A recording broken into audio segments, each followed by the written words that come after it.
Hi everybody, I'm Steve Gaynor, and today on Everything Cinematography, we're going to be talking about the Mitchell Standard Camera, a true innovative device made up in 1921 by a group of people who couldn't put up with the Bell & Howell 2709 anymore. Let's get started.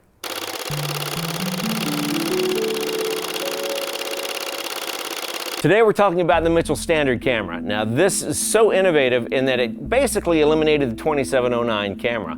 With the 2709 camera, in order to change lenses, you had to rotate the turret, slide the camera over on a dovetail, look through the viewing tube, focus, frame, then slide the camera back over, rotate the turret around again, and make sure that you pull your Matbox back in. Apparently, there were lots of people that were let go because they got nice shots of their Matboxes. You know, it's really hard when you're getting pressure, especially from a first assistant director. When can we shoot? Can we go? Can we go? Can we go? To remember all of those steps. So this man, Leonard, with his partner, Mitchell, came up with the idea that rather than sliding the whole camera over and rotating everything, one would simply do this. I have to pan it for you to see it. This is the infamous Mitchell rackover base. There we go. Now, all you had to do was that. You rack the base over, you can view through the lens, you rack it back over, the film is in front of the lens, let's shoot. So that was a major, major innovation. There's so many other cool things about this camera. Let's check them out. Let's start with the front of the camera. Here you have the Matbox, and the Matbox has a bellows here, which allows you to bring it closer for wider lenses, of course. There are mats, hard mats that are built into it. There are filter trays. There's a circular filter tray. Those were very popular in the 1920s and 30s. And there's also a 2x2 filter tray. So you had many, many options on what you were gonna shoot through. Now, if we take the Matbox off, we get to the good stuff. Okay.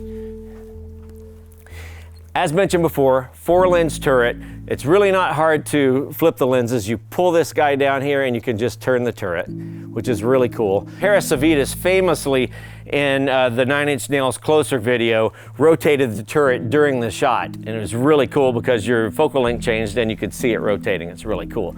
But what's super cool about the Mitchell is kind of hidden. Let's go inside. All right.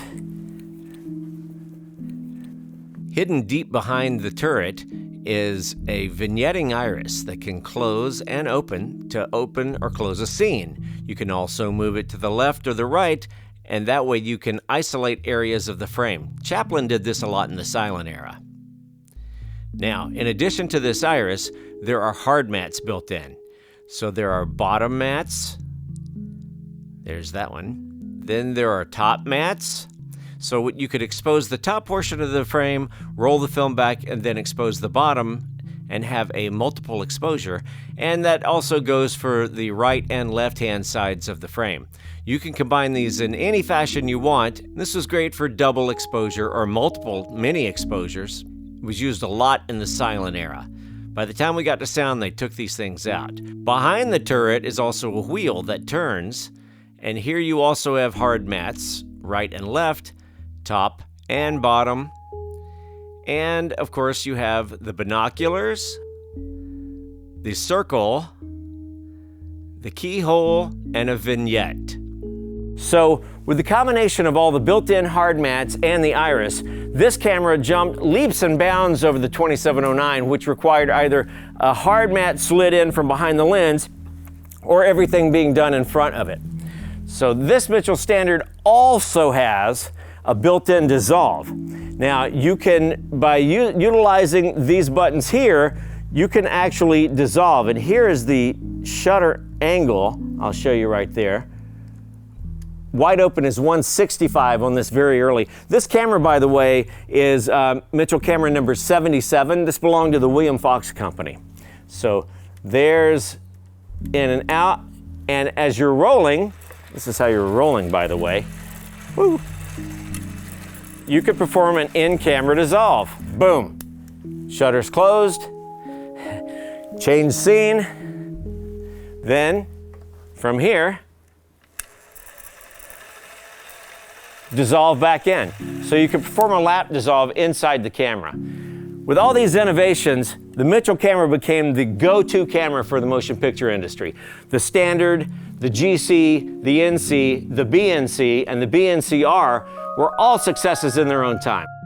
It's been a lot of fun spending time with you today and explaining the early Mitchell Standard camera. Next time on Everything Cinematography, we're going to look at the Bell & Howell 2709 camera, the predecessor of the Mitchell, and we'll talk in depth about the things that led to its ultimate demise.